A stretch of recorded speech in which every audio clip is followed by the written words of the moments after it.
And up first, we have the Citizens Forum. I don't know that we have anybody tonight. Those are old ones. So then we will have the facility assessment presented by Witset. Yep, Brent Damon is. Can you hear us okay, Brent? Yeah, I can hear you. Can you hear me okay? Yes. I have mine. I'm trying to take yours. How you doing, Brad? Let's see. Not too bad. How are you? Good. Yeah. Oh, All right. I am sharing my screen. Are you able to see it? Yes. Okay. Let me know if you'd like me to start. we're ready. Go right ahead. Yeah, absolutely. All right. All right. Thank you very much. Well, what I thought I would do is just briefly walk through the facility assessment report that we put together. Just kind of give you a broad overview of each item. And then if there's any questions along the way, just feel free to interrupt me and I can dig in a little bit deeper into that. We were tasked to complete a facility assessment that really focused on specific items. So we didn't do a broad assessment of the entire facility, all aspects of it. This was a much more targeted review of, I would say, LTF related items. I'll go through each of the items first, and then I'll come back to the financial part of it. So I'm just going to scroll ahead. You all should have a copy of this assessment. Hopefully you've had a chance to maybe skim through it. But like I said, I'll just quickly walk through it. First, taking a look at the site conditions. We took a look at the sidewalks around the facility, the condition they were in, observed some of the deterioration that's occurred, some of the repair work that has occurred. And, you know, and what we see is really pretty typical of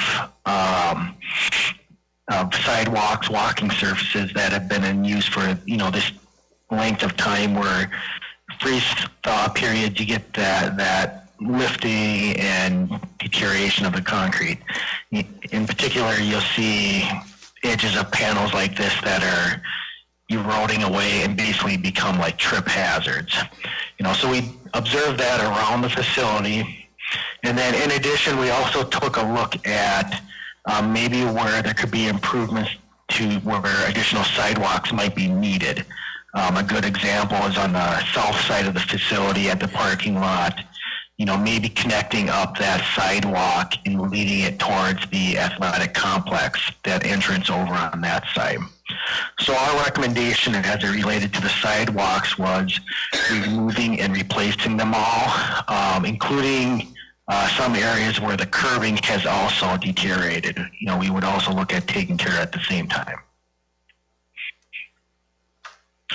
The next area we took a look at was the vehicular traffic around the facility, in particular the north side of the building and then the southeast side of it. Just understanding that there's a lot of conflict there with bus traffic, parent pickup drop-off, that it can make it challenging at times. And our civil engineer took a look at the layout, and his recommendation was on the north side of the facility, creating basically like a parent pickup drop-off loop. So parents could come in, have a single lane here that for driving through and another lane for pulling off. They pull off, pick up, drop off, pull back on, and basically have like a roundabout at the end that would turn them back around and direct them all the way out. We would separate this by an earth berm, you know, taking advantage of some of that leftover soil that was when the building was originally constructed. I believe it's south of the facility. There's some of that material still left, that we would take advantage of that for creating a berm, just to try to reduce the possibility of students, say, crossing this lane and getting picked up on this side. You know, we want to certainly discourage that type of activity. You know, we want all of the pickup drop off along here. In addition to adding this lane, also adding a sidewalk along that entire length. We would still leave it connected to the lane on the back. That way, fire department would still have access around the entire building. And then on the southeast side, modifying that entrance area into the bus lane. The bus lane itself would essentially remain unchanged. We would just create another lane next to it so that vehicles come in here to access this parking lot. They can come in, park, back out, and then come back around. So essentially we would create a one-way flow here so they're not having to cross traffic. We probably take a look at the striping in this parking lot and maybe set it up for diagonal parking to help reinforce that flow of traffic in one direction. Any questions on that? That's just pretty much gonna be reconstructing what we have now, those temporary barricades. Yeah, this would basically, well, what we're proposing here would be more of a permanent solution. So creating a new lane, and what we're showing here is doing a similar type of berm, earth berm. But that could easily be just a concrete hard surface or something else. On the site equipment, we just took a look at the condition of the benches, picnic tables, those type of elements around the building, and basically looked at a one-for-one replacement, just due to the wear and tear that they've seen over the years. Looking at a style of benches here that could easily be removed towards the end of the year. That way, for snow clearing purposes, you don't have those in the way. And then, like I said, a one-for-one replacement. But then we also kind of factored in maybe adding some additional waste receptacles by the major entry points.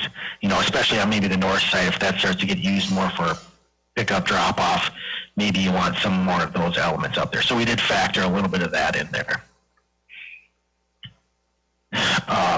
On the playground area, just taking a look at some improvements to that facility, replacing and supplementing outdated equipment, making some improved accessible paths throughout the playground area.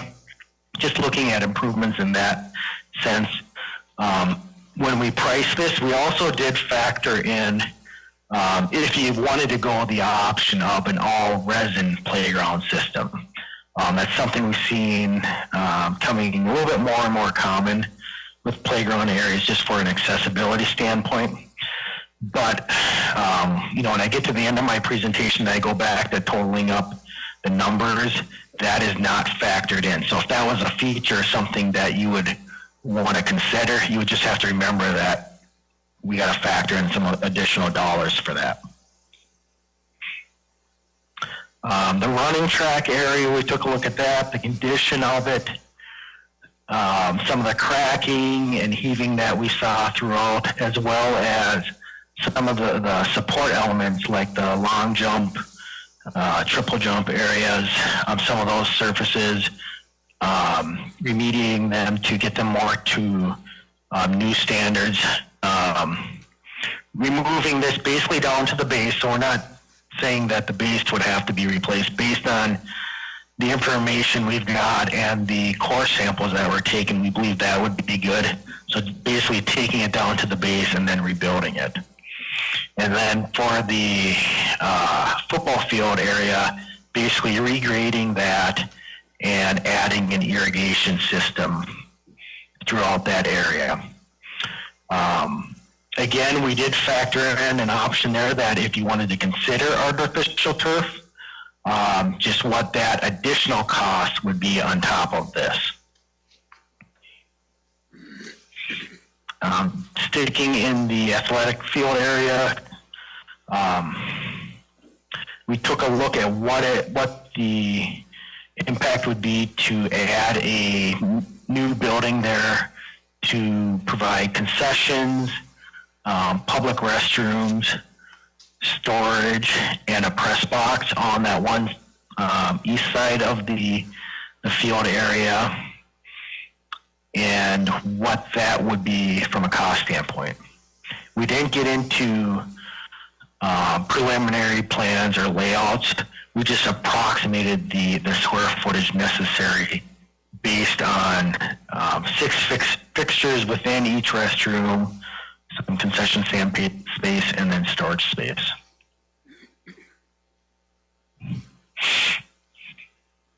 Looking at the roofs, so what over this last summer, North Central Insulation Urethane Foam Contractors, they completed an assessment of your existing roof. So we reviewed their report, and that is what you see in here. Seth, I don't know if you can comment on how often they look at the roof. Do they come annually? Eric's here annually at the bare minimum. This past summer, he was up here 3 times. He went up and watched the roof. There's Okay. an area that he found on his 3rd trip up here that was already leaking, where the foam was getting wet, so he had his guys come over and cut out that section and replace it while they were in the area working. Okay. So what you see here is his report, and then he did factor in some costs for this work.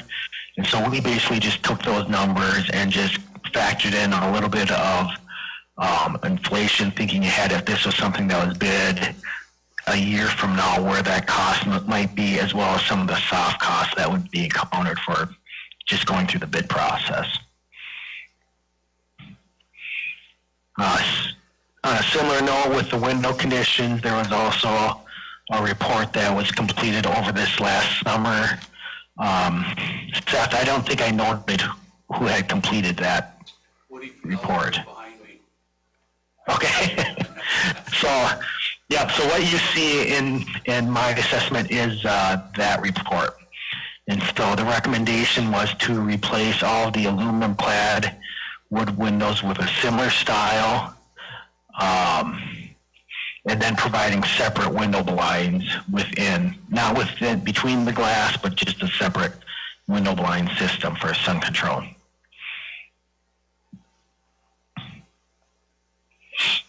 On the exterior of the building, we took a look at the masonry conditions, some of the staining, some of the dark areas, just to observe the deterioration. One thing we noted was that our recommendation would that be all of the joints in the masonry system be recaulked. So that would be like control joints, masonry to window or door opening joints, basically going around the original building and recaulking those, as well as some identified areas where tuck pointing should be completed. We really had observed that deterioration at the lower concrete block areas, windowsills, cornice areas. That was where we observed more of that mortar joint deterioration. Within the building, looking at the existing flooring, we took a look at, in particular, the VCT flooring. So that's the 12 by 12 tile you see through a lot of the corridor areas. I believe most all of that is original. So, that's pushing 30 years in age. So that's well beyond, its estimated useful life. And you kind of see that in some of the areas now where you see the cracking. You see some of those joints between the tiles separating. And then even more so, just from the annual stripping and waxing, just wearing down that wear surface, you're beginning to see some of those patterns, adhesive patterns within the tile. So that's just going to continue to worsen and fail as time goes on. So the recommendation there was to replace all of that VCT with an epoxy resin flooring that would allow you to get away from waxing. You still can wax it. It'll give a much more reflective surface, but certainly not something that would be necessary. So there's a potential there for just reduction in annual maintenance costs.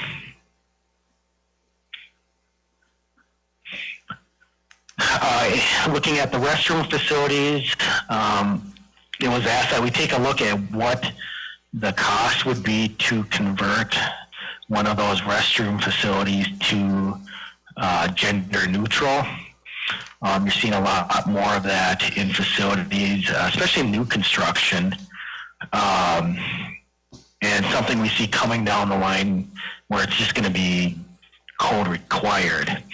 But it also does offer some safety benefits too, and options for students. So you take one of those banks of restrooms and you convert them into individual toilet rooms. So you have basically like a small closet, so to speak, with a single water closet fixture in there. You can go in there, it'd be like a room, you lock it like you normally would.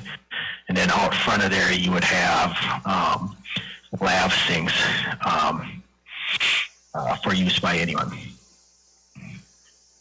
Within the gym area, we took a look at the bleacher conditions. Seth, you can maybe talk a little bit to some of the struggles with finding replacement parts. I think that's, as I understood it, is one of the biggest challenges is when a motor or something goes out, is being able to replace that. It took us 3 months to find one motor that came out of Virginia. Yep, so that'll certainly continue to be a struggle if, any of those motors fail. In addition, taking a look at the stair aisles on these, new bleacher systems would have a handrail system in there, as well as basically cutouts within the first row of bleachers for wheelchair places. That would be something that would be a code requirement now. Looking at the heating system, we had a mechanical engineer come through, took a look at those systems.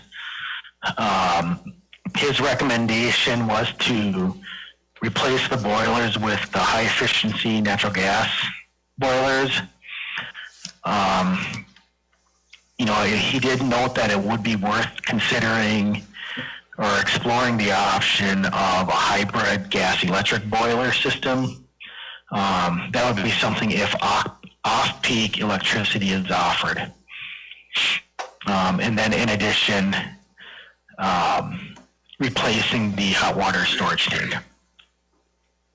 And then while he was on site as well, he took a look at the pool mechanical room, the circulating pump that's in that room. Right now that pump runs at full speed, constant volume. His recommendation would be replacing that with a VFD drive, just to allow it to ramp up and down based on the need. Right now the flow is controlled with the restrictor plate. Motor runs at 1 speed, so in order to get the proper flow rate we need, you have to shut that butterfly valve, and that puts additional pressure, back pressure on the motor. Yep. And then he took a look at the temperature control systems, and so that's something he's just recommending that as the facility is upgraded, that everything gets switched over to electronic DEC. So as additional equipment, becomes outdated or needs to get replaced, just keeping that in mind. And then finally, looking at the kitchen, freezer, cooler. Again, these are original to the building. So they're well outlived their useful life. And the recommendation there would be to replace both of those units with similar sized units. And then it was also noted that an ice maker is needed. So that is also factored in there. So that gets through all the items, specific items that we took a look at. And then we, up in the front of the report, we gave a summary of the costs associated with each of those items. So the costs for these are not just construction budget numbers. We did factor in soft costs, so you get a full picture of what the cost would be. So that would figure in permitting, design fees. In some of these cases, if there's any FF&E like furniture or equipment, maybe like in the athletic field complex, the concession stand area. So these were intended to be all-in numbers, so that if you picked one or two of these items, you should know that all the costs are covered.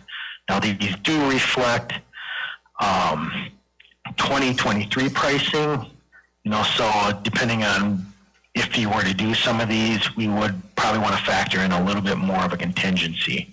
Now each of these do have a contingency factored in as well.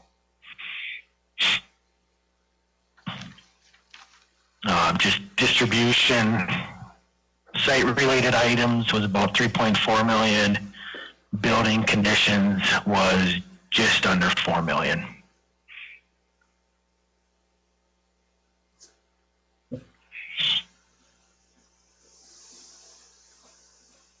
Any questions on these items or anything you want me to dig into a little bit deeper?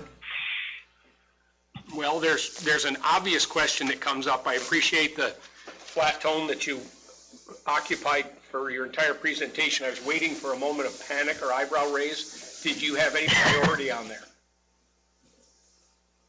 Oh, what was that? Did you ever come to a priority? Did you prioritize any of that? Did you look at something and just go, oh my God, this needs to go now? There was nothing in the nature of like what we would say is a immediate safety hazard. If we were going to prioritize, we might look at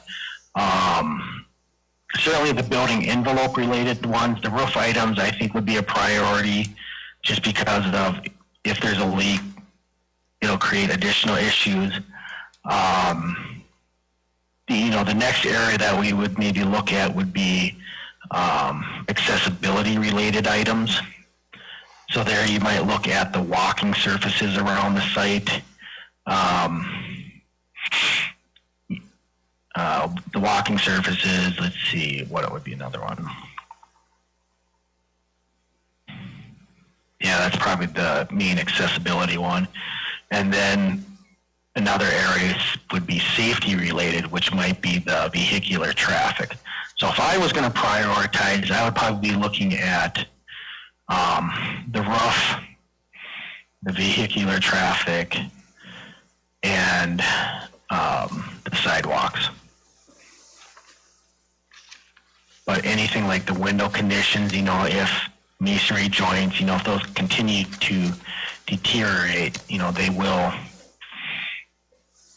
will get worse. They're not going to get better.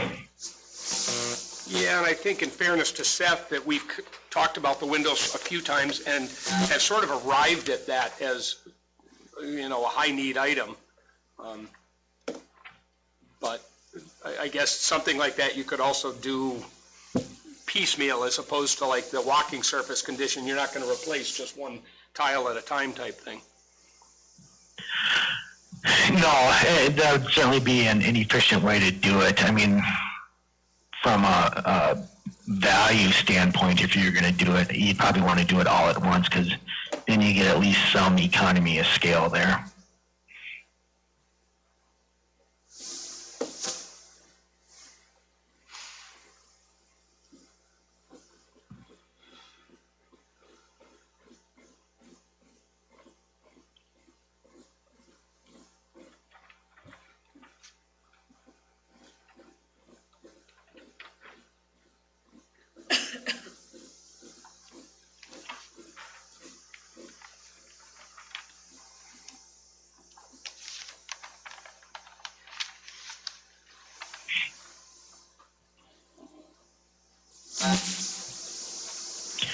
The athletic field complex, I guess the question might be more for on your side, how much that impacts events, the ability to hold them. You know, I don't know how much of a limiting factor that is.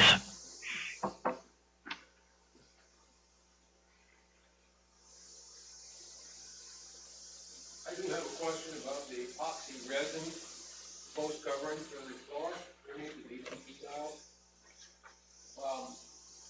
Would that resin serve to repair any kind of defect in the concrete underneath? Any kind of a wear crack? No, you'd have to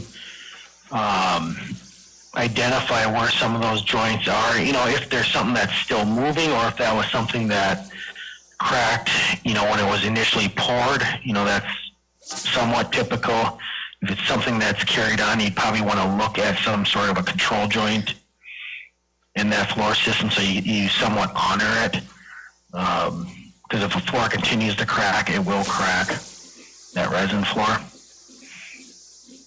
That's something with all the flooring places that I've talked to over the last couple of years about this. That's one of the first things that they said. You know, once you pull it up and you get down to your bare cement, you got to take care of your cracks, get your base, all of that done before you put anything over top of it.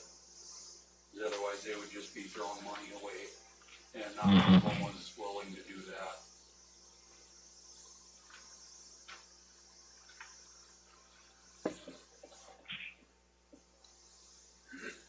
So a cost like that, you wouldn't know until you open it up, or do you guys kind of, Kind of got an idea just looking at the floor, looking at the joints, how things have moved through this VCT tile. yeah. And you walk down the elements, joints, you know, where they've cracked. You can find your bad spots and everything like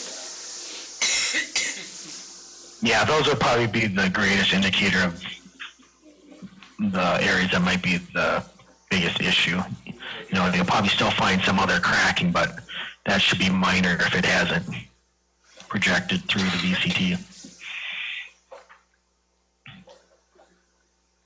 the bad thing is always that unexpected element.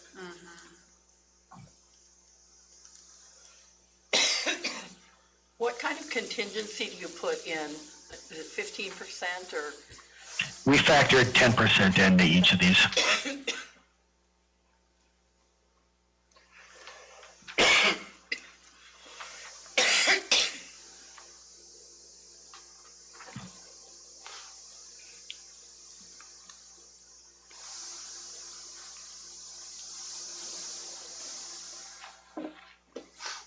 Any discussion on streams of funding for this, other than I guess, taxes and state sources? But I mean, are there any grants that support any of this, or? Well, you mean, Like safety plans if we were to replace the heating system, let's say, oh, God, we need a new heating system at one point right now, present $1.5 million effectively. There's no way we can pay for that. We'd have to figure out something other than. Right, and that's why I was wondering if there are just other places we should be looking besides our obvious, you know, raising taxes or. Well, I mean, I guess I'm looking at it in terms of, we keep talking things like a referendum, but I mean, now you have a tangible need and a very tangible cost, you know, associated with that. But I would think that that's where you go, unless, I mean, if you're. Well, I was wondering, like, there's the Clean Energy Resource Team, they do grants for, like, energy reductions, those sorts of things. That's, I guess, where I was kind of going with that question. Do you have any experience with that sort? No, not with that particular one. It was what, the Clean Energy Resource Team, CERTs? term. Okay. I mean, I'm assuming that, like, when you do these assessments, most of the people, like ourselves, are preparing for a new ask in terms of dollars from somewhere. Not just looking at their larder and saying, okay, we can pull $1.4 million out for a new heating system. And it's, you know, obviously not realistic in schools this size to throw that kind of money around. Yeah, a lot of times, we're doing a much broader look at the entire facility, every aspect, and maybe even the educational adequacy, and you're really developing more of like a 10-year LTFM plan. That's sort of the more typical, where you would maybe look at how you might spread these out over that 10 years and maybe plan for, some year down the road you see a spike, okay, we got a plan for that. Or it might align when you've got some of those past projects coming off the books. That's a good opportunity to look at improvements as well, not impact from a tax standpoint as much, or if at all. Right, because I'm going to round number it and just say 50% of the projects that you've just identified, we might be able to pull into a pocketbook and say, all right, we're, the playground improvements at 150,000, and say, that's something we really have to do. I'm not saying that's what it is, but the other 50%, we definitely would have to search for money to get those done. And I assume that's probably a 6 month to a year process at the minimum. Yeah.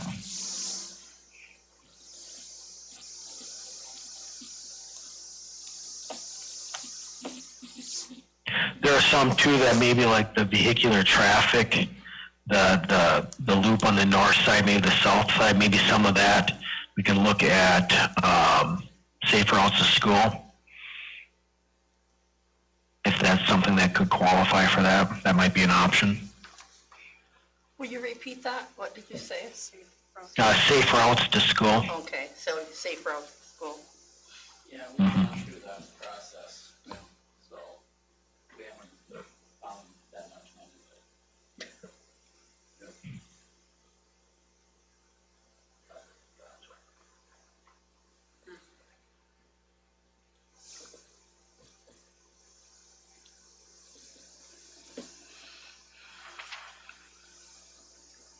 Anything else? Any other questions?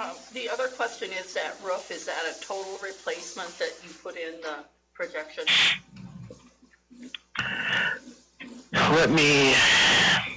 Again, we're basing that, we're using the report prepared by others.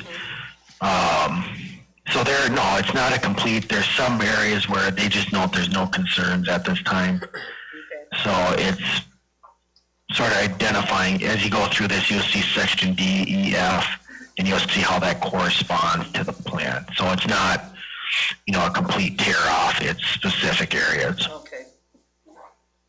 So it's really a partial. Yeah, it's more of a recoat up on top.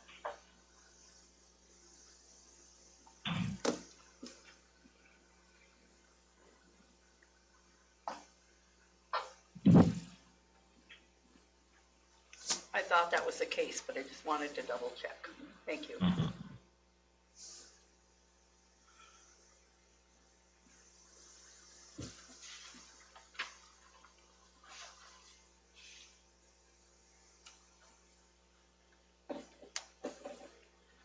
So do we have any thoughts on next steps? I mean, this is kind of the starting point. Typically, the next step that we would recommend is getting a group together, whether it's a school board or a building committee, and determining the priority, how you want to go about addressing these. We definitely want to pull in the financial group you work with. Is it Ellers, or who do you work with? Ellers. Yeah, so we would definitely want to bring them into the conversation, because depending on what you consider, if you take a look at going down the path of a referendum, then we'd want to have them start looking at what potential tax impacts might be, because that can certainly impact the decision-making process. So that's usually the next step, is getting a group together, identifying what you want to do, and how you want to do it. Once that's sort of determined, if you go the path of a referendum, then we want to get into discussions of timing, what makes sense, just from an election standpoint, and then also working it backwards, just going through the process of reviewing comment and everything we got to do with the Department of Education and getting approvals on that end. I think anything in the spring is probably real rapid. You're moving really quick, and I don't know if that would be feasible, so you'd probably have to look at something out further if you were going to go that path. So my next step recommendation would be putting together this group to start digging into these and determining where you want to go from now that you have the information, what's important to the district to address.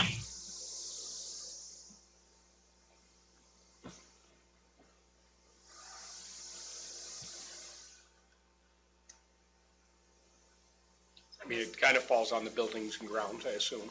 I mean, that seems to make at least initial sense, right? Is it something that we'd want to do, at some point, I think if we just start working towards the referendum, we'd want to have public input opportunities. It'd be nice to have it advertised, and have the community know that we're looking at all of this stuff. That, it's a 30-year-old facility, but it's not gonna fix itself.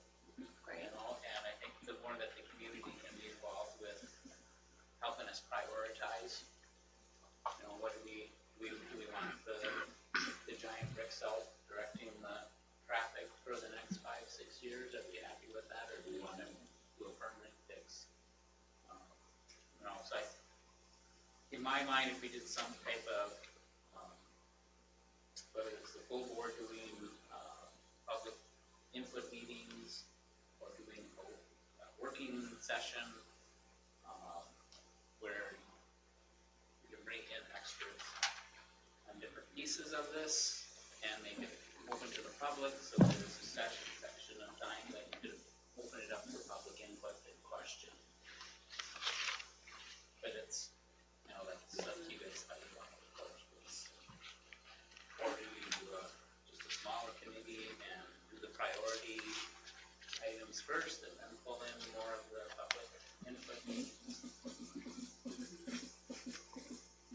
I'm assuming that having been presented at this public meeting, this information is all now publicly available too. Yeah, and we can have the packet available in the district office and people can come and take a look at it. And I think just kind of the overall picture of it is, where did the conversation start? Why are we having this? Why did we choose to go forward with this assessment? I think we need to kind of wrap that into these conversations, because, not everybody's been along with us on this ride so far, so. And some of it you can just walk to the building and see. Yes. Why. Yep, so. You come in the main entrance and you see conditions like, Yeah. some of it is Yep. very obvious. But then detailing too, how much money is there available on an annual basis for stuff as is? I think that's important too, because not everybody, I don't know that I have a good understanding of what can we spend. Like Tim said, 50% of these we could maybe do if we work at it, but the other 50%, we're not going to touch. Appreciate Brent saying, yeah, you might be pushing your luck to try to get this through in a spring effort, but we also are in a situation now where we're spending money for projects like this that we really don't have. And to sort of hold off and say, well, let's not really ramp this up. Next thing you know, we're 2 years down the road, the costs have gone up by 15 to 20% again, and we're picking new numbers out of a hat, as well. True. Yep, that's very true. And pushing it off too, you're rolling the dice on a major failure. Yep. Mm-hmm. I think at a minimum, we want to keep this on our working session, so we keep moving, Absolutely. at a minimum. And we probably should schedule buildings and grounds regardless of whether we open up a public meeting or not, but at least get more specific and start this process. Find a direction. Absolutely. I think sending this to Ellers and getting them started. I would agree. I think that we need to start with that financial piece as right alongside with what we're doing internally, yeah.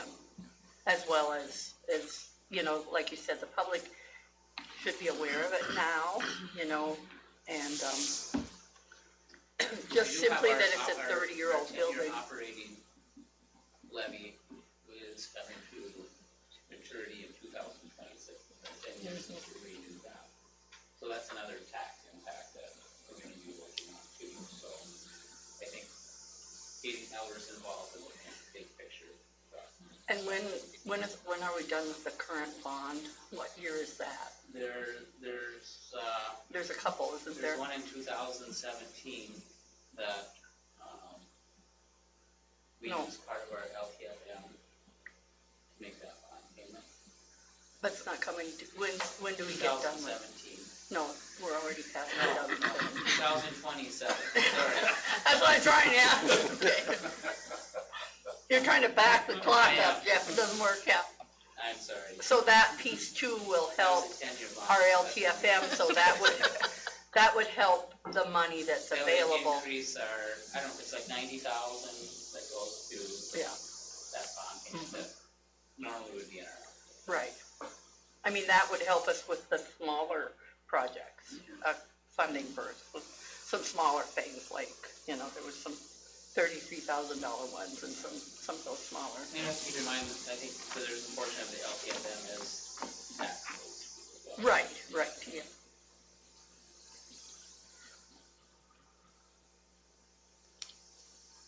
So Any more questions for Brent? do we work more with Seth at this point? I guess that's my, Did you hear that question? What's, No, moving forward after this assessment, at what point would we bring you guys back into the mix? Once we pick some projects well, I would certainly be interested in staying part of the conversation with Ellers because they may have questions about scope or something. But usually the next big involvement piece would be, let's say you pick the path of going down a referendum, assisting with putting together that review and comment document. That's sort of the next big piece to put together, if you go that direction.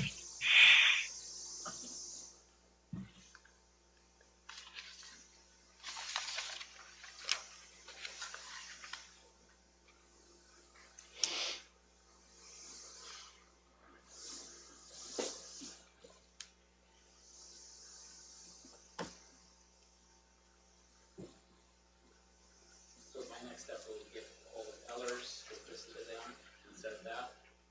And then if we have Ellers influence and we get that rolling, then we'll get in contact with Seth and get them connected. Yeah, if you do any work sessions or anything would like me to join, yeah, just let me know and I'd be happy to be a part of those. Appreciate that. great. Well, thank you, Brent. Appreciate that. No, thank you for the opportunity to present to the group. And if there's any questions, once we get offline, feel free to send them through Jeff and I'll try to address them all. Sounds good. Thank you so much. Thank you. All right, thank you very much.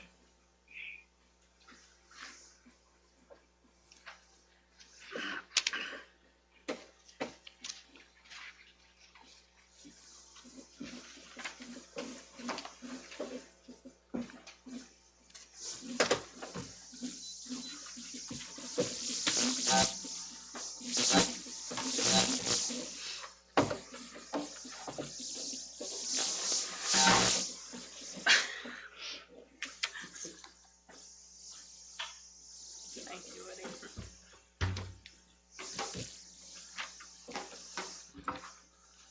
All right, anything else on that? I think we've got a path forward, and we do need to keep every month, maybe just coming back to this, just so we don't. Yeah, we should set up a buildings and grounds over here this month, or after New Year's. January. And we may have new committee members, but otherwise it would be you and, Boyd, I think, is on that. okay. For the buildings and grounds. Mm-hmm. Okay. All right, next up, we've got department updates. Superintendent Nelson, to start, if you're ready.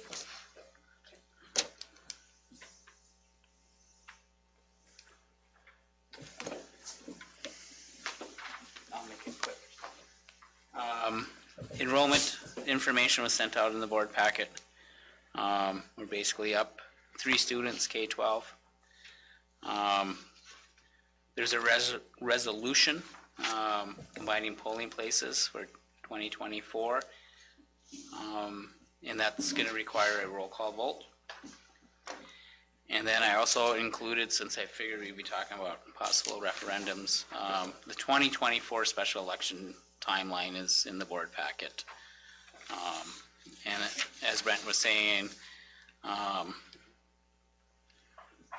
you can look at the dates. I highlighted August as probably the earliest in 2024. There's a special election date on August 13th. But there's, even that, in my opinion, might be pushing it. And then we have the regular presidential election on November 5th of 2024. Deadlines are there as well. And there's different statistics on, running it during a general election, the pros and cons that we need to keep in mind as well. And my understanding is tonight, we should vote on the combined polling places. We have to approve have, them, yep. And then beyond that, we have time to discuss. Yes, other stuff. Okay. December 31st, you have to have that set, the polling place, in order to do any kind of special election, so. And we do this every year at this Right. time, so it's a normal thing. Update on staffing, with the resignation of Nicole Gate.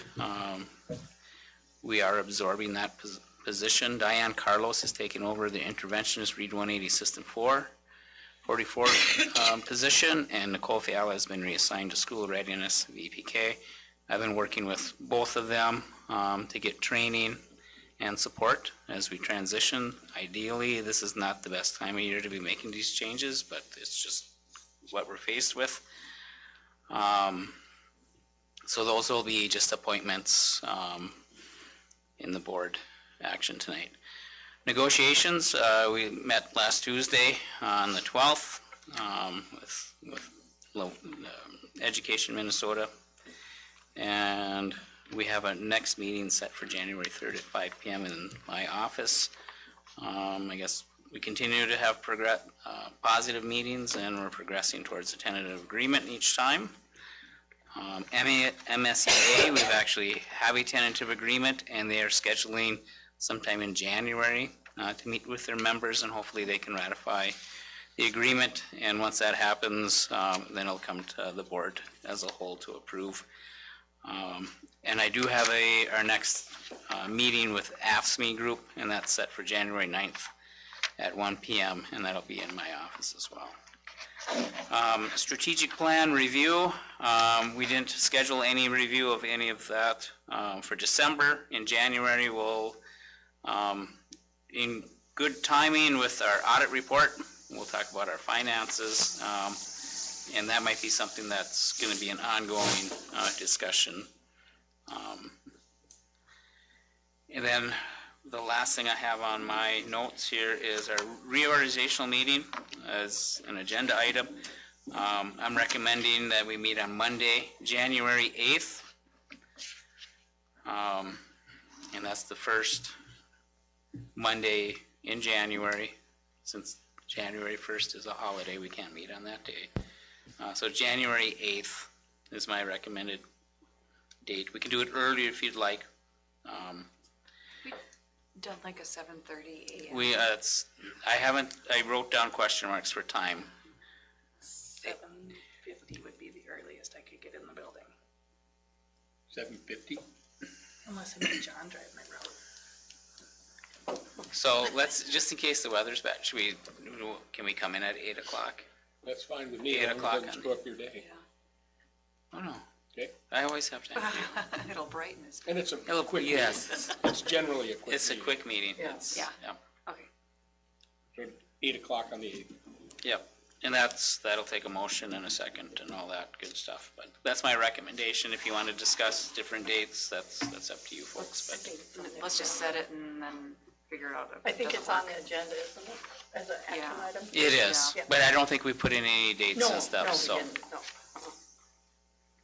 that's all I have unless there's questions.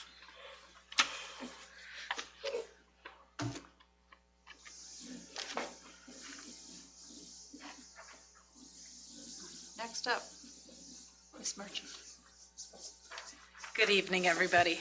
Mid-quarter for quarter two was December 15th, and instead of mailing out through the postal service with the deficiencies, we are going to be sending them to parents through email. We just can't justify the cost of postage, and honestly, I think it's more efficient in many ways with parents reading and responding to emails. So that's how we will be doing that moving forward. Band concert on December 4th was absolutely wonderful, and it was 6th through 12th grade, so it was good to see everybody on the high school end of the building performing together. And especially for Mrs. Tangy to be able to move up our students who are advancing to band to be able to play with that next level of band kids, whether it's, the sixth graders playing with junior high kids or some of our junior high kids playing with senior high kids. So that's good to see we're able to challenge them in that way. Our achievement and integration report had some revisions that needed to be made, and I had a Zoom meeting with the person from MDA last week, and I was able to get it resubmitted on the same day. So hopefully that is all set. In my report, I listed some things that have been going on with career in college, and very grateful to Jeff and Gretchen tomorrow. They've lined up for alumni to come in and meet with our juniors and seniors and to really present to our students what it's like that year after high school, the ups and the downs, the things that surprised them, the things that they would do differently. So we'll meet in the ITV room, and it'll be like a panel for them to present and the kids to ask questions to. And we did it last year also, and went over very well with the students. And then Friday, our grand finale before Christmas break is Student Council, and the Studs Group is sponsoring Bingo 7th hour, so we'll do that with 6th through 12th graders in the Commons area. And we've done that for the past couple years, and it's a fun way to get together with everybody on the high school end and just enjoy some time together before we leave for break. Do you have any questions for me? I do. On the synergy being sent out by email, do you have some mechanism, do you make sure they get it? If they don't get back to you, or do you follow? No, up? but we don't do that when we mail them either. I mean, No, we I'm don't, just yeah, curious. no, exactly. But basing that on, Lynn, like when I send my monthly letter, or sometimes I'll send emails just to certain grades and parents, I've been very pleased this year Okay. with the response I get back. I was just going back to the communication things about how many ways you need to communicate, Yes. and Yep, it's like, well, I didn't get that. yeah, yes, I hear you. How do you arrive at the alumni that show up? Do you ask them, or they volunteer, or? They've been asked, so, part of it is knowing who's home already, and quite frankly, I think who people have bumped into, and then trying to get a variety. So we have kids who are going to a trade school, kids that went to the workforce, students that are going to a four-year college. So we want a variety of kids on the panel giving feedback to our students.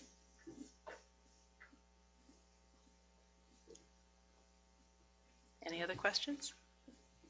Okay, thank you. Thank you. Okay, next up we have Sheena in business office.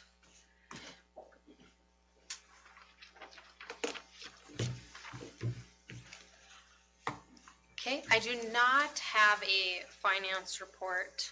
I didn't have one today. The last week, we've been working really hard just to get audit completed.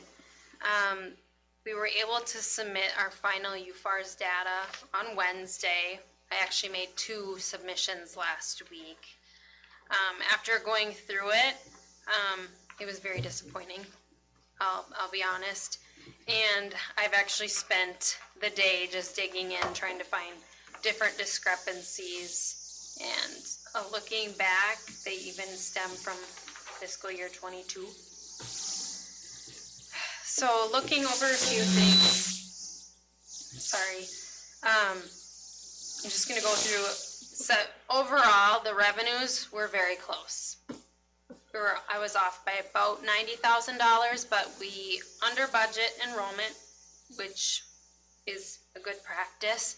But then we also had to pay close to $500,000 back to the state, which was that overpayment. So our revenues actually came out very close and good. It came down to our expenditures, which overall our salaries and wages were close to $400,000 under budget, and supplies and materials, under budget expenditures. It's just the. Under what we're Sorry. budgeting. Correct. Under budget I understand, expenditures. yeah. Oh, Sorry. I'm sorry, okay. Supplies and materials were $219,000 under budget. So I was digging in, trying to find different discrepancies, and some of them I can't really explain. We don't understand how the expenditures for salaries can be that far off, but I'm just going to go down my list on things that I've found. Data processing that we pay Region 1, the expenditures increased by $21,000. Not sure why our bill was $20,000 more than the prior year, but that's something we should probably look into. Transportation, fuel was up $40,000 for 2023 from 2022. Supplies were up $40,000 for transportation. So overall in transportation, expenditures were up $80,000, which was not planned for. For custodial, our consulting fees were up $20,000 from the prior year. Most of that was due to snow removal, and we had a lot of snow last year. So we, that's one big amount we can actually come up with an idea why. Communication services under custodial was $17,000 over budget, but it was also $16,000 higher than the prior year. Custodian salaries, $55,000 over budget, $65,000 higher than 2022. So even increasing the budget by 2%, but it was still a lot higher than the prior year. I can't explain it. It was hard because me coming in, I tried to create the budget right when I started, so Jeff can't really explain that either. Not really sure.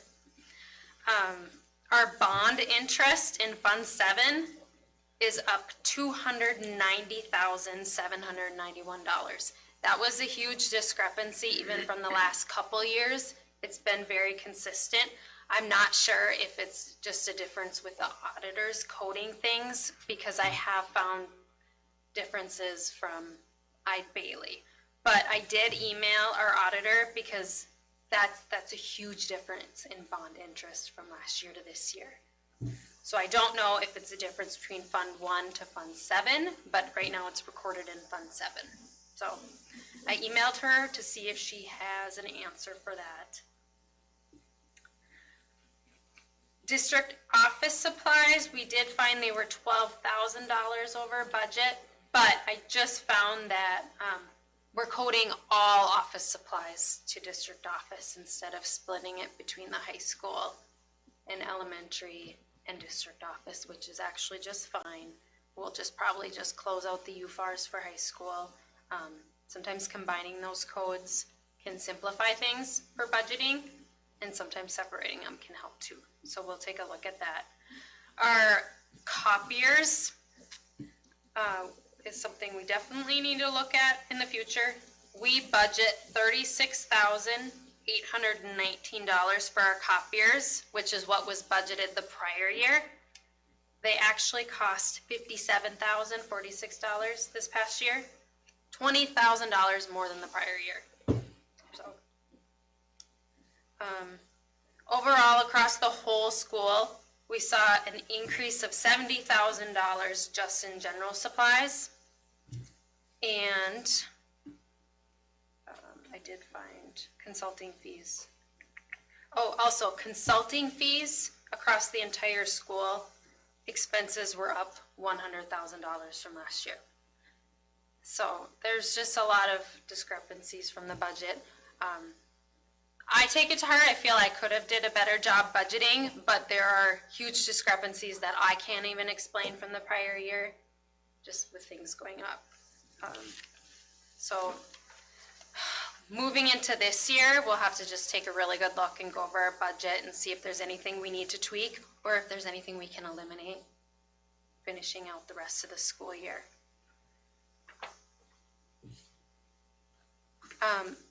As far as salaries go, we'll adjust the budget to what we need to, but those aren't things that we can just change either.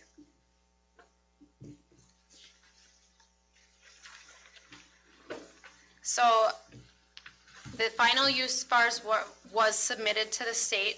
They're still finishing, just going through payroll. They did start auditing payroll, but they didn't finish, so I'm still working with the auditors on that. They're just asking for different reports, just checking on hire dates, confirming birth dates, TRA, PERA, making sure our contributions match payroll, just all those things they should look at, making sure we still coded grant dollars correctly.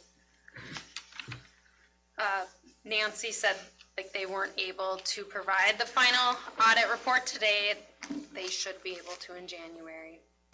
So it just keeps getting pushed back, and I apologize for that. So as of now, and I'm noticing a discrepancy even in my frontline reports, but we had a deficit for 2022, which was $702,819. My frontline is showing a deficit in 2023 of $868,269, but it's actually closer to 1.1 million.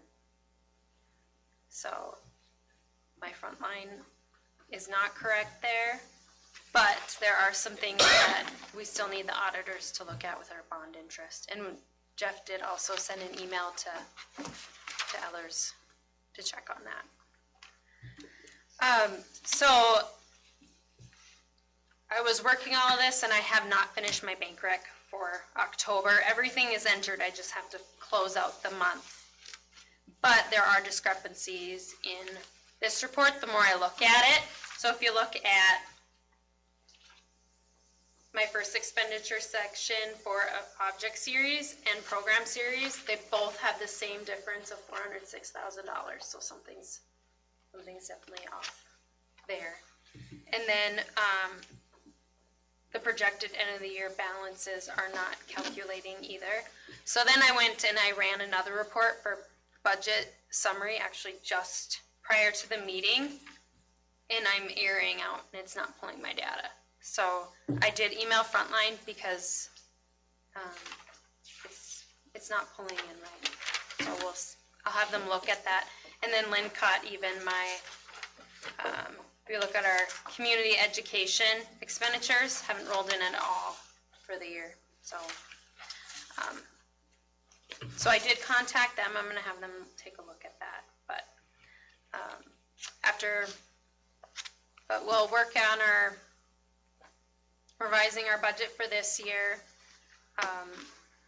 Usually it's provided in February, I believe, but if we need to move it up to next month, we certainly can. Also the STAR reporting, the STAR staff report was completed just last month. That's when all licensed staff and all non-certified staff were reported to the state. The building square footage report was also completed last week. And now we're coming on year end, so we'll be doing 1099s and W-2s and all that fun stuff, so. Any questions? Thoughts? The bond interest doesn't make sense. It does not make sense, no. I mean, it's a large number that just doesn't make sense. Which brings us to the specifics of, you talk about looking at the budget again, but I don't see, I don't have a grasp of what we are going to spend next year. So I don't even know why we should be talking budget at this point. I mean, the numbers are just really difficult to get a hold of. You know, there's just so many question marks. When you look at $290,000 in bond interest, which should be just a black and white number, you know, it shouldn't have any real nuance to it. And I find that really frustrating. You know, I mean, it should be a simple, this is not right, you know, or this is right. And so I'm frustrated with that. And then the things, little things, but like the Region 1, for instance, I mean, that's somewhat of a boilerplate type of a stamping every year we go through. We've been doing Region 1 for how many years, right? And you'd think that they would alert you with a little more than fine print, that they were upping by $20,000, you know, especially when there's a budgeting going on there. Yeah, Jeff just caught that prior to the board meeting, so we'll have Jill pull invoices and we'll go through and we'll certainly call them. And I understand the coding gets, you know, so it's hard to point at a specific area, but I look at, for instance, and I'm asking Seth on that, the custodial consulting, I assume, has something to do with like WIDSEF. Would that be where that would come from, that extra 20 grand? Because that's about what that cost us, wasn't it? You know, so. Seth wasn't paid until this year, was it? WIDSEF is This fiscal year. 2024. That's This is- 2024. So this is, All right. this is last year. Right. We didn't use anything like that last year. And two, for me, where I would budget something versus where it's actually getting paid out of. Right. Sometimes there's a discrepancy. And two, when I started, we were financially behind many months where, I mean, I jumped in and I had to close out at least 4 months that hadn't been of finance, like month end hadn't been done for many months. And so it's just even the credit card receipts not bidding. Yeah, so there was a lot of expenditures actually not posted into finance. So it's, when you look at that, it's really hard to budget. And we had outstanding debt with the insurance We did. liability that, about $96,000 that should have been. Oh, taken care of. yes, no, good point. So I did mention this several months ago that we found, you know, health insurance, reconciliation was not being done. Meaning taking a bill and just comparing it with payroll to see, okay, is this person still working here? Each month, like we balance with what we're paying with health insurance versus what's actually going through payroll. And we found many employees were still on insurance. And so we wrote off, it was just over $96,000 worth of debt. Yeah. For health insurance. We saw it, so. That would be the question for somebody like me who doesn't understand the nuts and bolts of it. How do you rein that in? I look at custodial salaries at 65,000 more. That's a huge number. I mean, I could look in the thing and find percentages on it, but it just strikes me as, you know, that's got to be 50% anyway on the And I will own budgeted. some of the expenditures for salaries were my fault coming in, but then a lot of them I can't explain, where I just rolled over what was there, exactly what the prior year expense was, and it's still way more than that. Not even 2%, it's, Yeah, and added the, whatever was The increase. yeah. Yeah, and I'm wondering, as a board member, for instance, I look back and I'm looking through, I got September comparison from 2022 and 2023, just to see, you know, where we're going with this. And should I be looking, you know, at specific, and I pointed them out to Lynn, and I think that this is exactly what you're addressing, you know, where you have other financing uses, and it's up 203%. And it's something I never would have looked at unless we're having this conversation. So I'm not looking to put blame, I mean, as a board member, I should be able to look down that and go, well, 203%, increase. That's ridiculous over, year prior. And this starts to make sense when you break it down, but I'm really frustrated with my inability, but I think in general, our inability to be able to point at specific numbers and say, we haven't run this business that differently than we did 24 months ago, and yet we're finding ourselves in a real financially poor position right now. We've done our due diligence, we've reduced staff, to gone through the pain of taking jobs away from people. We're gonna go through that again. And still to have this thing start to burgeon out of control, it's frustrating. Yep, and yeah, so we're definitely deficit spending, and we'll revise the budget, but we just need to reduce our expenditures overall. Yeah, but We I have mean, no we need to control do over it. our revenues at this point, but We need to do it now. yes. I mean, 12 months down the road, we're gonna be having a bad conversation if we don't really We've put rein a this in. freeze on any unnecessary spending for this year. We're gonna still pay coaches, and we're gonna pay people and order what we have to order to keep the facility running. But anything that we can push down to next year or the year after, that's what we're gonna be doing here for the immediate future until we know exactly what we have and what we're working with. My frustration is with the front line. I'll be very blunt with that. When we used that projection model last year, and that's how we based, this is what we need to cut. We knew we were gonna deficit spend a little bit this year. And then there's some other things that creeped up that Gina alluded to earlier in this year. We discovered the almost $500,000 goof up with the county check and how that was accounted for incorrectly. That kind of made us feel we had more sitting here than what we had. So I was anticipating a $600,000-$700,000 deficit. Yes. And that made me uncomfortable, but when it's another 400,000, that's what I'm struggling with. So we're gonna have to just dig into it and find out.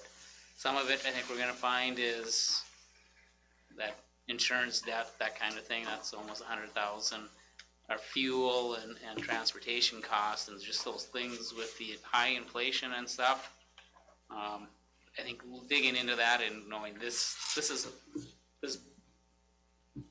chunk of money is just based on $5 plus diesel fuel and grocery expenses. And then we need to figure out where there is some of those disconnects that we don't have an answer. And the salaries are something that They've been off for a couple of years. yeah, so we need to figure out where that actually is and get that budgeted better.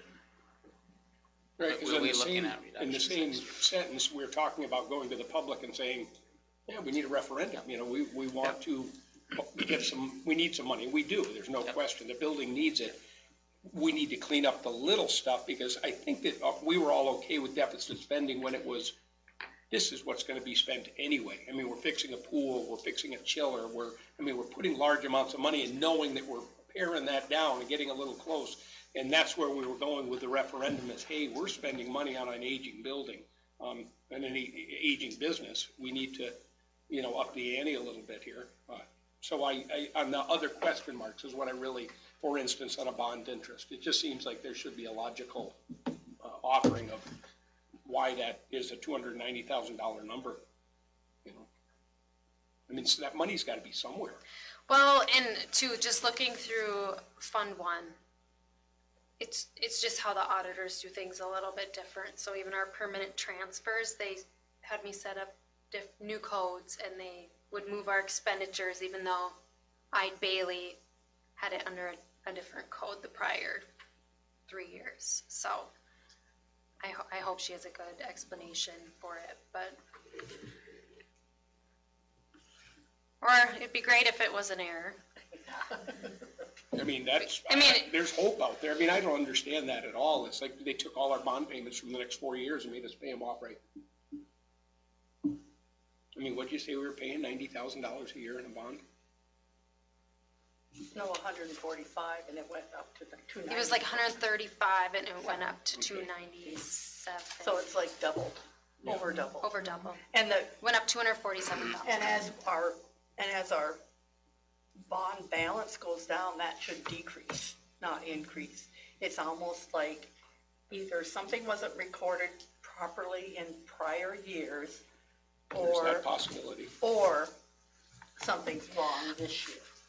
So they did have me create a journal entry, and the code, what they had wrote was that a prepaid expense in the balance account. So I'm wondering if they took something from this next year and pushed back if they're setting it up as a prepaid interest payment.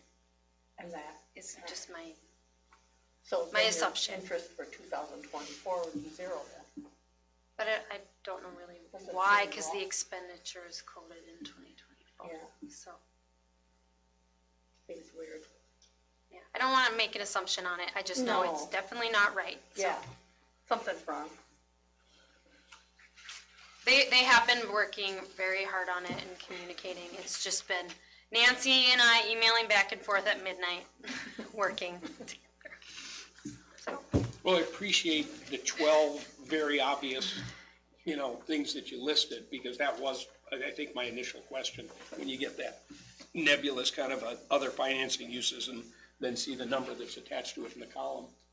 Nice to see, now it makes it easier to hopefully address that and say, okay, we got to stop this here. yeah. So if you need anything else, just let me know. It's been a crazy last couple weeks, but whatever we need to do to get it straightened out. And I really do apologize for some of the discrepancies in the expenditures, but a lot of them, I mean, we're not even close to the prior year, so just way, way over. Anything else? Okay. Thank you. Yeah. So what now? And maybe as a board member, what's our role? What do we need to do? How do we fix this? Are we kind of waiting for the We need to audit? wait for the auditors in Okay. January to give their report. We have an assurance that they'll meet the December 31st deadline for MDE, getting that. Well, they said that, but they also said they would meet the November 30th Yeah. deadline. So hopefully they can get that submitted on time. Yeah. Otherwise we'll have to. And just so you know, I'm not venting on anybody specific in the room. I did drag out the last year's audit, and I looked desperately for red flags in that. And there was not an indication that you were going down this wayward path, so I wonder about the audit. We talk about, the auditors missed this, they missed that, or whatever. So I'm not totally dependent on the auditors either at this point. Usually that used to be sort of where the brick wall was. Okay, well, that's the auditor, but it just seems like we're still not getting 100% on the auditors either. I know you've had difficulty with the current situation. Well, and they did have a lot of questions about, okay, there's some money sitting here, and they just kind of rolled it over. So the new auditors, not knowing exactly what the auditors from the prior year did. So this is my first time switching to a new auditor, and they have a lot of questions, not knowing what happened the prior year and how things were recorded. They have not been very helpful. What's that? They have not been very helpful, I believe. No, they would not send our final work papers to the new auditor. Really? I mean, it's not like they're hiding something? We paid for them. So, That doesn't seem to make a difference with any of these auditors. Yeah, we'll get that in January, even though the board will have to approve the audit on the 31st of December before we've even seen the audit. right. I mean, technically, isn't that how that works? We're going to the state with an audit that we haven't seen, that we're approving. Frustrating. So, Well, even if you didn't approve the audit by December 31st, the auditors would still have to submit the report to MDE. Right. You know, so it's, They're following the legality. they have to present the audit. well, and we won't approve it until January, so Yeah. it's submitted Oh, I see, so they submitted Yeah. that. They will submit it unapproved. Okay.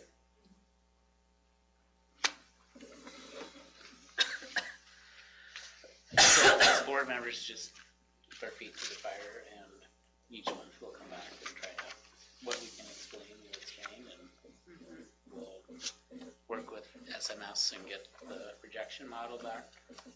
Or either we're gonna have to be able to trust it, or we're gonna have to do something, use a different tool. Because we need to start making decisions for next year. So we need to have something that we're comfortable with and know that it's in the ballpark as far as where we are financially, and so.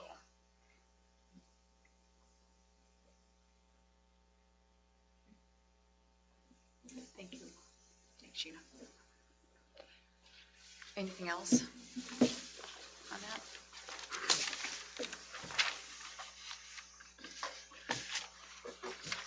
Any other staff reports? I think that was the end of the list, but I don't know if there's anything. Well, I made it short I know. intentionally, so. Yep, okay. Guess we can move on. Close the working session and move on to the regular board meeting.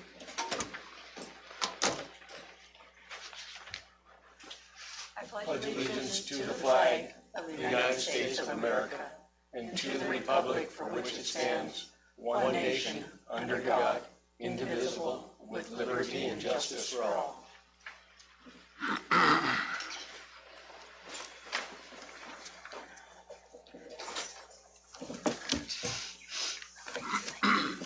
Looking for a motion to approve the agenda. Motion by Lyon. Second by Rovita. Motion and a second. Any discussion? All in favor? Aye. Opposed? Motion passes. Any board presenters, if we even have any? Written communications, we just have listed ballots for the Region 1 Joint Powers Board election. Is there anything we need to act on? I think I had one person that sent me a ballot, so I can forward that on, so. Okay. And no old business listed. Next up, we have new business. Looking for a motion to approve the October 3rd, 2023 special board meeting minutes and then November 27th, 2023 board meeting minutes. I'll make that motion. Second by Lyon. Any discussion? All in favor? Aye. Opposed? Motion passes. Looking for a motion to approve the invoices, financial statements, bank reconciliation, wire transfers, and purchase card statements. I'll make the motion. Second by Lyon. Rovita and Lyon, any discussion? All in favor? Aye. Opposed? Motion passes. Looking for a motion to approve personnel resignations, retirements, and appointments. We have a resignation of Carol Busco, assistant cook, appointments of Emily Tangy, pool attendant, Diane Carlos, intervention Read 180, systems 44 teacher, Nicole Fiala, school readiness VPK teacher, and Brett Nylander, varsity hockey coach. I'll motion. Second by Lyon. Rovita and Lyon, any discussion? How long was Carol Bushko here? A little over a year, 2 years. Okay. And so we're back out to advertising again? I will double check, I don't think we are advertising right now. Okay, they're just making do with our, I think so. Okay. I will double check. Any other discussion? Call for a vote. All in favor? Aye. Opposed? Motion carries. Looking for an approval of the contract agreement with professional services agreement with Northland Counseling Center. I'll make that motion. I'll second it. Okay, Alice and Robita, any discussion? All in favor? Aye. Aye. Opposed? Motion passes. Next, we're looking to set the organizational meeting date and time. We have Monday, January 8th at 8 a.m. I'll make that motion. Second by Lyon. Any discussion? All in favor? Aye. Opposed? Motion passes.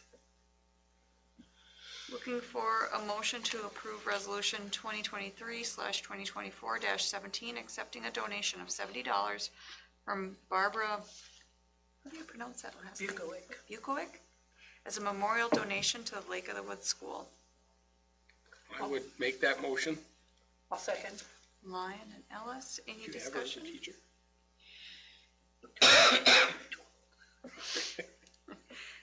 Thank you for the donation. All in favor? Aye. Opposed? Motion passes. What did she teach? I think math, but I'm not sure. Goes back a long time. Yeah. You didn't have her, did you, Jill? I think this was way before that.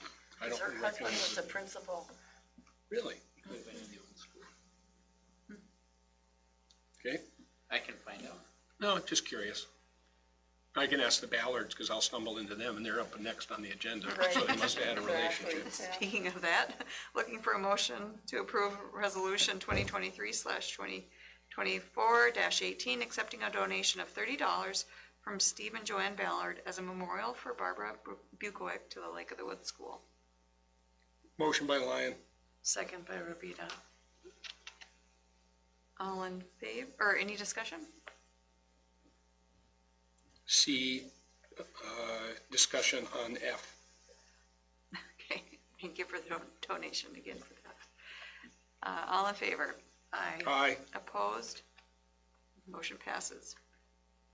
Next up, we're looking for a motion to adopt resolution 2023/2024-19 to establish combined polling places for 2024. I'll make Motion. the motion. Second by Lyon. Okay, Robita and Lyon. Any discussion? No, I think, didn't you say that was a roll call? vote, Okay. yeah. Why would that be a roll call? I think the roll call is J. It's just for the levy. It's for the levy, I believe. Oh, it's not for the combined polling place? I thought I'd read somewhere. I think I did. No, I think it's in the resolution. Yeah, and I say when in Okay. doubt, do a roll call anyway. Yep. Yes. Yep. You could do it for both. I'm pretty sure it's in the board packet. Remember that for some All reason. right. I was just curious why they would have a roll call vote for that, it seems like. Yeah. Oh, yeah, there is. Yeah, it's stated in the actual resolution. All right. Robita, Yay. Lyon, Aye. Alice, Nay. aye, and Trask, aye. Motion passes.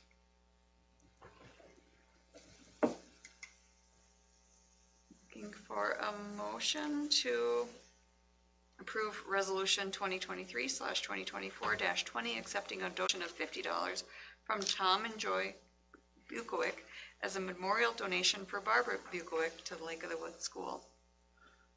I'll make that motion. Second by Lyon.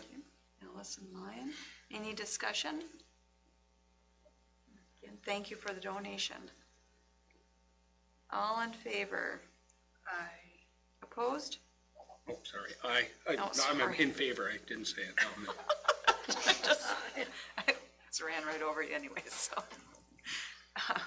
Motion passes. Looking for a motion to approve resolution 2023/2024-21 to set the property tax levy at $2,050,832.79 versus, or for 2023 payable 2024. Motion? Motion by Lyon. Second by Robita. And this one did not need a roll call, is that correct? I think it does. No, it does. I would think so. I think it It would does. be on the rest. I was looking. I'm pretty sure it does. Okay, any discussion other than the roll Need a call? roll call on this one. I might have mixed them up. Okay, we'll do a roll call, just for fun. Yep. Robita? Aye. Lyon? Aye. Ellis? Aye. Trask? Aye. Motion passes. And we covered all our bases there. Okay. Next, we're looking for a motion to approve the contract with Dakota Fire Protection for the 2024 sprinkler inspection.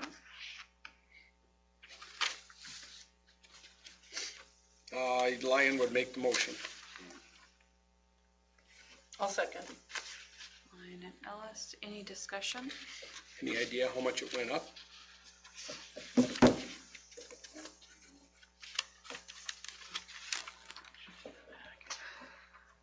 I mean, it's $1,400 for the annual fee.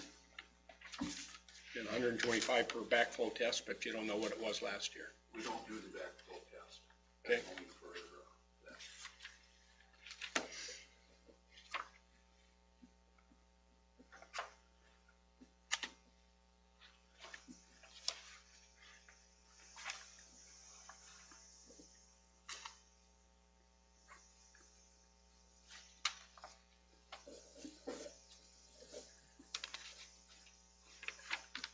Where are you looking, Jeff? I'm looking at my phone, which I wish I had my computers. So it would have been last December.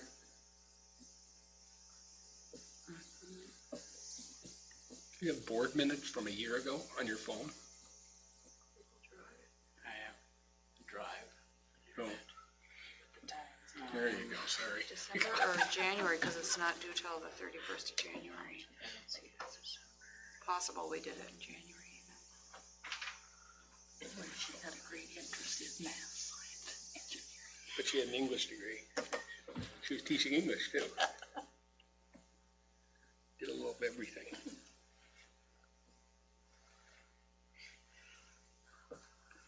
My memory's not so good.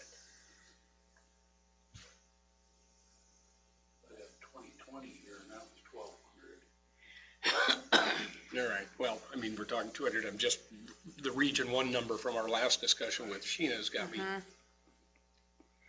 trying not to be as complacent. 200 over 3 years. Right, pretty. Okay.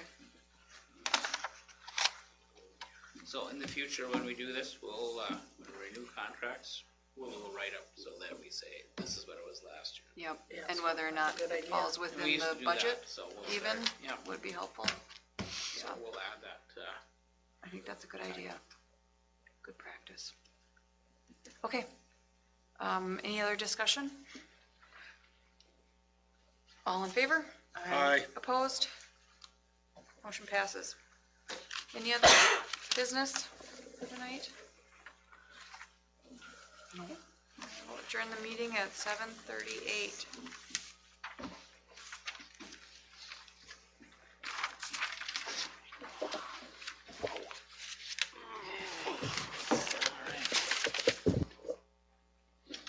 She taught English too. I was gonna say that, but I